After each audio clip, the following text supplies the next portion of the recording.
মুভির শুরুতেই দেখা যায় একটি মেয়েকে ডাকাত দল মেরে ফেলছে। তখনই মুভির প্রধান ক্যারেক্টার সিয়া তার ভ্যান নিয়ে সেখানে চলে আসে। আসলে এটা ছিল শুটিং স্পট, আর সিয়া অনুমতি ছাড়াই শুটিং এ ঢুকে পড়েছে। তাই ডিরেক্টরের অ্যাসিস্ট্যান্ট ইয়েলো জিজ্ঞেস করে ওকে এখানে কে ডেকেছে। তখন শুটিং এর নায়িকা বেরি বলে আমি ফুল অর্ডার করেছিলাম, এবং সে সিয়ার নেওয়া ফুল সবাইকে উপহার দেয়। আসলে সিয়া এই ভ্যান দিয়ে ফুল বিক্রি করে, এছাড়াও সে ফুল হোম ডেলিভারি করে থাকে।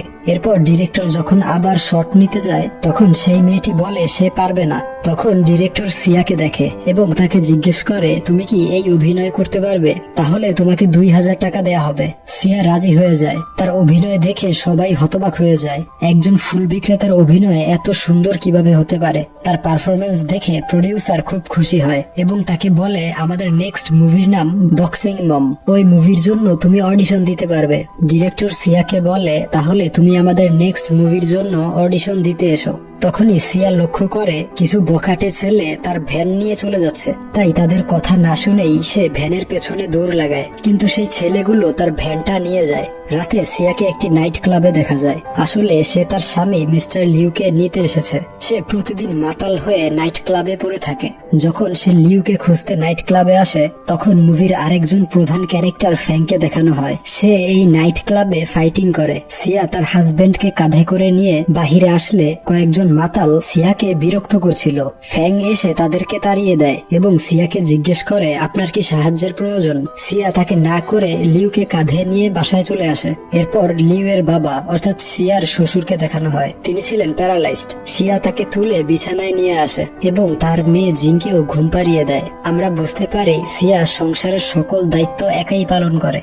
পরদিন তাকে ফুলের গোডাউনে দেখানো হয়, যেখান থেকে সে ফুল এবং গাছ নিয়ে বিভিন্ন জায়গায় ডেলিভারি করে। এরপর সিয়াকে তার মেয়ে জিং এর স্কুলে দেখানো হয়। টিচার তাকে বলে জিংকে কবে এখান থেকে ট্রান্সফার করছো।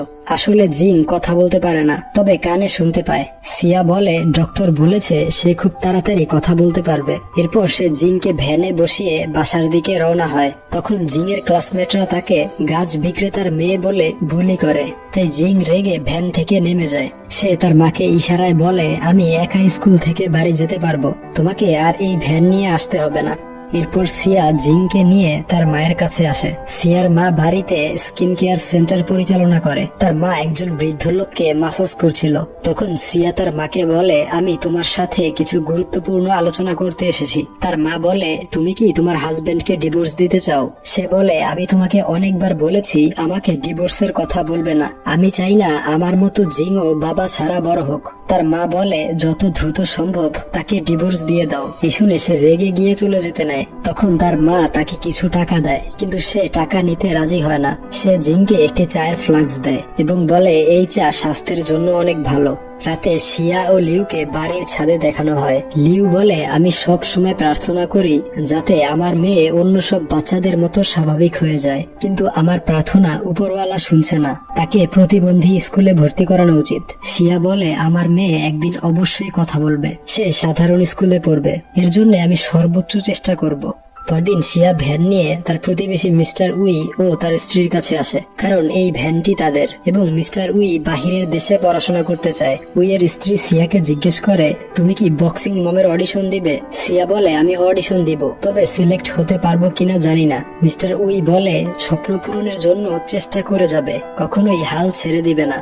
এরপর শুটিং স্পটে সিয়াকে দেখা যায়, কিন্তু ইয়েলো তাকে অডিশন দিতে মানা করে, কারণ অলরেডি 200 জনের মতো প্রফেশনাল অ্যাক্ট্রেস বক্সিং মম নামক এই মুভির জন্য অডিশন দিতে এসেছে, এবং তাদের মধ্যে অনেকেই আছে যারা বক্সিং চ্যাম্পিয়ন। সিয়া বলে তাহলে আমি বক্সিং শিখে আবারও অডিশন দিতে আসব। এই বলে সিয়া তার মায়ের দেয়া চায়ের ফ্লাক্সটি তাকে গিফট করে। তার আগ্রহ দেখে অ্যাসিস্ট্যান্ট তাকে অডিশনের ফর্ম দিয়ে দেয়।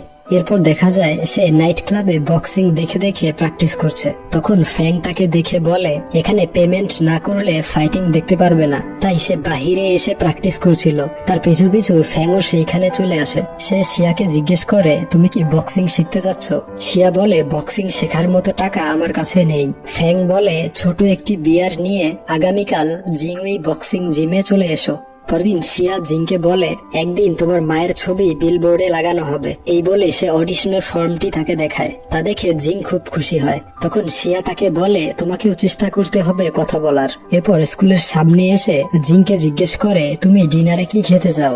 জিং ইশারায় বলে সে হাঁসের মাংস খাবে। শিয়া তাকে প্রমিস করে এবং বক্সিং প্র্যাকটিস করতে চলে আসে। প্রথম দিকে সে কিছুই পারছিল না। ফ্যাং এর সাহায্যে আস্তে আস্তে শিখে নেয়। বিকালে যখন জিংকে সে স্কুল থেকে নিতে আসে তখন সে ভ্যানে উঠতে চায় না।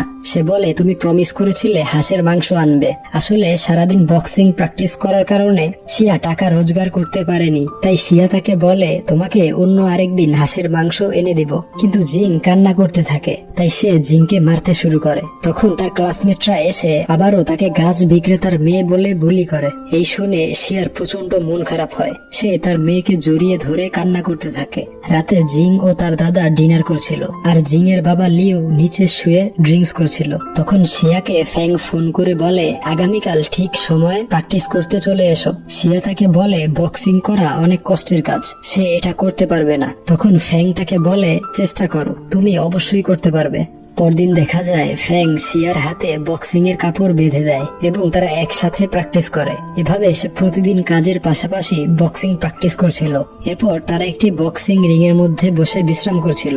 শিয়া বলে এই রিংটা কি জন্য ব্যবহার করা হয়। সে বলে এটা রিং নয়, এটাকে অক্টাগন বলা হয়। এর মধ্যে মিশ্র মার্শাল আর্টের প্রতিযোগিতা হয়ে থাকে। কয়েকদিন পরেই এখানকার বক্সিং চ্যাম্পিয়ন মিস্টার বাউয়ের একটি কম্পিটিশন আছে। তোমাকে সেখানে নিয়ে যাব আর দেখাবো বাস্তবে মিশ্র মার্শাল আর্ট কিরকম হয়। এরপর বাসায় ফিরে সিয়া প্র্যাকটিস করছিল। তখন লিউ তার কাছে আসার চেষ্টা করে। সিয়া তাকে মেরে রুম থেকে বের করে দেয়। লিউ মার খেয়ে তার প্রতিবেশী উইয়ের কাছে চলে আসে এবং তাকে বলে আমি অনেক রেগে আছি, তাই কাউকে আঘাত করতে চাই। উই বলে আমিও রেগে আছি, আমিও কাউকে আঘাত করতে চাই। লিউ বলে তাহলে দেরি কিসের, চলো শুরু করি। তারা দুজন একে অপরকে মারতে শুরু করে এবং পুরো ঘর লন্ডভন্ড করে ফেলে। পরের সিনে ফ্যাং ও শিয়াকে নাইট ক্লাবে দেখানো হয়। তারা দুজন রিয়েল বক্সিং দেখে। এরপর সে শিয়াকে বাড়ি পৌঁছে দেয়। এটা উপর থেকে লিউ এবং উই দেখছিল। এই দেখে সে রেগে গিয়ে উইকে একটা চড় লাগিয়ে দেয়। বাসায় এসে শিয়া লিউকে বলে আগামীকাল আমার অডিশন, তুমি জিংকে স্কুল থেকে নিয়ে এসো। পরদিন শিয়া ফ্যাংকে নিয়ে অডিশন দিতে চলে আসে। অডিশন নিচ্ছিল সেই মুভির হিরো মিস্টার চান। এরপর শিয়াকে অডিশনের জন্য ডাকা হয়। সে হাতে বক্সিং গ্লাভস পরছিল। তখনই লিউ মেসেজ করে জিংকে কোথাও খুঁজে পাওয়া যাচ্ছে না। এই শুনে সে ফ্যাংকে নিয়ে অডিশন থেকে বেরিয়ে আসে। লিউর কাছে আসলে সে বলে তোমার জন্য সবকিছু হয়েছে, তুমি ভুলে গিয়েছো যে তোমার একটি মেয়ে আছে। শিয়া তার মেয়েকে পাগলের মতো এদিক সেদিক খুঁজতে থাকে এবং লিউ সেখানে বসেই কান্না করছিল। তখন জিং এসে তার হাতে একটি বিয়ার দেয় আর বলে তোমার মন খারাপ দেখে আমি আমার পকেট মানির টাকা দিয়ে এই বিয়ার কিনেছি। শিয়া তাকে দেখতে পেয়ে জিজ্ঞেস করে কোথায় ছিলে, তুমি কি ঠিক আছো? জিং তাকে জিজ্ঞেস করে তুমি কি অডিশন দাওনি? তখন সে ফ্যাংকে বলে এখন কি যাওয়া সম্ভব? এই বলে সে ফ্যাংয়ের বাইক নিয়ে বেরিয়ে পড়ে।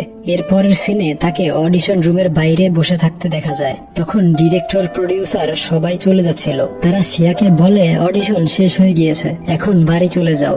শিয়া ডিরেক্টরের কাছে গিয়ে বলে আমাকে আরেকটি সুযোগ দিন, আমি এখানেই অডিশন দিব। প্রথমে তার অডিশন দেখে ডিরেক্টর গাড়িতে উঠতে শুরু করে। তখন সে আবার বড় ড্রামে পাঞ্চ করে আর ডায়ালগ বলতে থাকে। তখনই ভ্যান নিয়ে ফ্যাং ও জিন চলে আসে। শিয়ার চেষ্টা দেখে জিনের চোখে পানি চলে আসে। ইয়েলো শিয়াকে থামিয়ে দেয়। শিয়া ডিরেক্টরকে জিজ্ঞেস করে আমার কি কোথাও ভুল হয়েছে, আমি আরেকবার সঠিকভাবে চেষ্টা করব। ডিরেক্টর তার রক্তাক্ত হাত দেখে বলে তুমি অডিশনে পাশ করেছো। ইয়েলো শিয়াকে বলে আজ রাতে হোটেলে থাকবে, আবারও দৌড়ে পালিয়ে যেও না, আগামীকাল ফাইনাল টেস্ট হবে। এই বলে সে গাড়িতে উঠতে যায়, দেখে গাড়ি তাকে ফেলে চলে গিয়েছে। তাই সে গাড়ির পেছন পেছন দৌড়াতে থাকে। এরপর শিয়া ও ফ্যাংকে হোটেলে দেখানো হয়। ফ্যাং শিয়াকে জিজ্ঞেস করে তোমার স্বামী সব সময় কি ড্রিঙ্কস করে? সে বলে আগে সে অনেক ভালো এবং সুন্দর ছিল, কিন্তু কাজ চলে যাওয়ার পর থেকেই ড্রিঙ্কস করতে শুরু করে, আর আমি বিশ্বাস করি সে আবারও আগের মতো হয়ে যাবে। তখন ফ্যাং জিংকে কথা বলতে সাহায্য করার জন্য একটি মেশিন গিফট করে। শিয়া ফ্যাংকে জিজ্ঞেস করে তোমার কি কোনো গার্লফ্রেন্ড নেই? সে বলে আমি বাইক দিয়ে পুরো পৃথিবী ভ্রমণ করতে চাই, আর এটা কোনো মেয়েই রাজি হবে না। আসলে আমি তোমাকে বক্সিং শেখানোর কারণটা হচ্ছে হচ্ছে আমি প্রায় তোমাকে সেই নাইট ক্লাবে তোমার স্বামীকে তুলে নিয়ে যেতে দেখেছি। আমি তোমার সম্পর্কে কৌতূহলী ছিলাম এবং সবকিছু জানার পরে আমি তোমাকে সাহায্য করতে চেয়েছিলাম। এরপর শিয়া রুমে চলে আসে। জিং এবং সে অনেক আনন্দ করে। জিং তার মাকে বলে আমি আজ রাতে ঘুমাবো না, আমি এই লাক্সারি লাইফটা উপভোগ করতে চাই। পরদিন অডিশনের সময় মুভির হিরো মিস্টার চান অডিশন নিচ্ছিল। প্রথমে সে বেরির অডিশন নেয়, নাম মাত্র অডিশন নিয়ে তার অডিশন কমপ্লিট করে নেয়। পরে শিয়া যখন অডিশন দিতে আসে তখন সে তাকে সত্যি মারতে শুরু করে, মেরে তাকে রিং এর ভেতরেই অজ্ঞান করে ফেলে। তখন ফ্যাং দৌড়ে আসে। শিয়ার অবস্থা দেখে সে রেগে গিয়ে মিস্টার চানকে একটি পাঞ্চ করে। ডিরেক্টর ও ইয়েলো খুশি হয়ে শিয়ার দিকে তাকায়।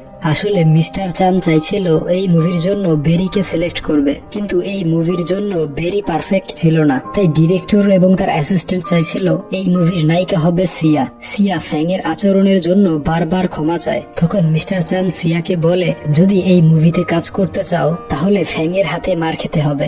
এই শুনে ফ্যাং বারবার মানা করে, সে এটা করতে পারবে না, কিন্তু সিয়া তাকে বাধ্য করে, বলে আমার অনেক টাকার প্রয়োজন, আমার এবং আমার মেয়ের জন্য হলেও তোমাকে এই কাজ করতে হবে। তার অনুরোধে ফ্যাং রিং এর মধ্যে আসে। শিয়া তাকে অনেক জোরে মারতে বলে, আর প্রতিটা পাঞ্চের ফলে শিয়া মাটিতে লুটিয়ে পড়ে। মিস্টার চান উপর থেকে শিয়ার মার খাওয়ার মজা নিচ্ছিল। শিয়ার মুখ রক্তাক্ত হয়ে যায়। তখন ডিরেক্টর ইয়েলোকে ইশারা করে আর সে তাদের ফাইট থামিয়ে দেয়। শিয়া ডিরেক্টরকে জিজ্ঞেস করে আমার অভিনয় ঠিক আছে? ডিরেক্টর বলে হ্যাঁ।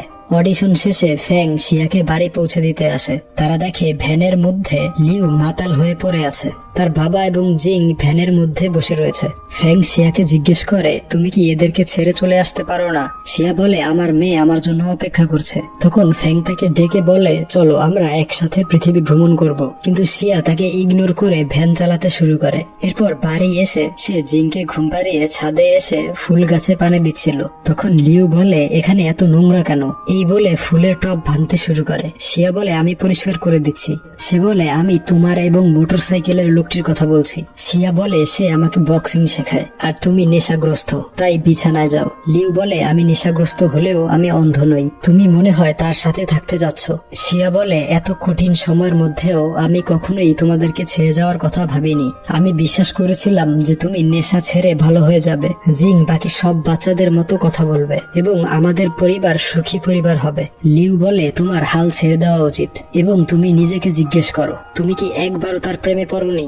এই শুনে শিয়া লিউ এর গালে চড় মারে। তখন লিউ তাকে বলে আমি ডিভোর্স চাই এবং সে সমস্ত ফুলের টব ভাঙতে থাকে। তখনই শিয়া বিলবোর্ডে দেখে বক্সিং মম মুভির জন্য বেরিকে সিলেক্ট করা হয়েছে।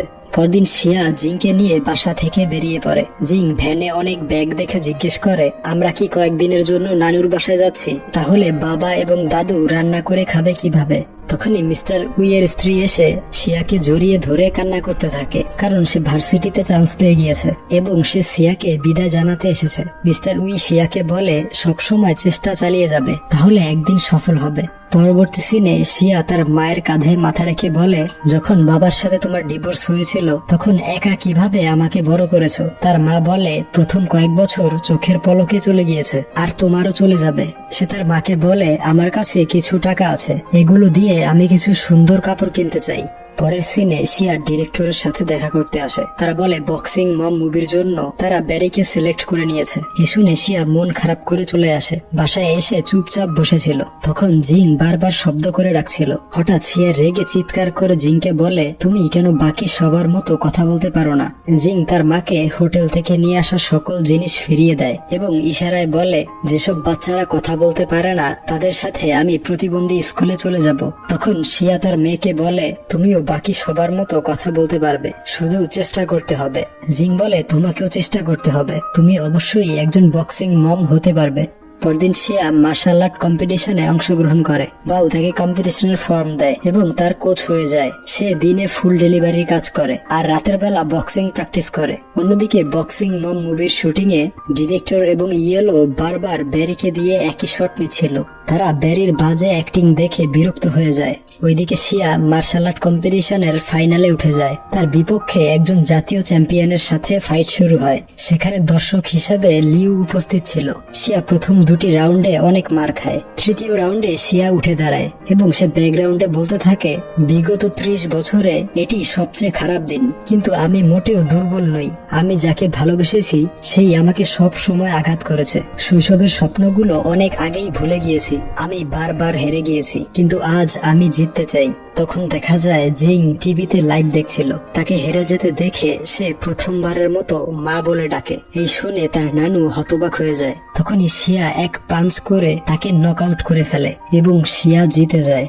ওইদিকে বারবার বাজে পারফরমেন্স দিয়ে ব্যারি নিজেই বিরক্ত হয়ে যায়। দেখা যায় শুটিং রেখে সবাই শিয়ার ফাইটিং দেখছিল। শিয়ার ফাইটিং দেখে ডিরেক্টর বলে, ব্যারিকে এখান থেকে বের করো, এই মুভির জন্য শিয়াই পারফেক্ট। এই শুনে সেখানকার সবাই প্রচন্ড খুশি হয়, এমনকি তারা ব্যারির চেয়ারটিও ছিনিয়ে নিয়ে যায়। এরপর আমরা দেখতে পাই শিয়া তার হাজবেন্ডের কাছে ফিরে এসেছে এবং তারা সবাই এক হয়ে নিউ ইয়ার উদযাপন করছে। লিউ এখন আর ড্রিঙ্কস করে না। জিং এখন স্বাভাবিকভাবেই কথা বলতে পারে। গল্পটি এইখানেই শেষ হয়ে যায়।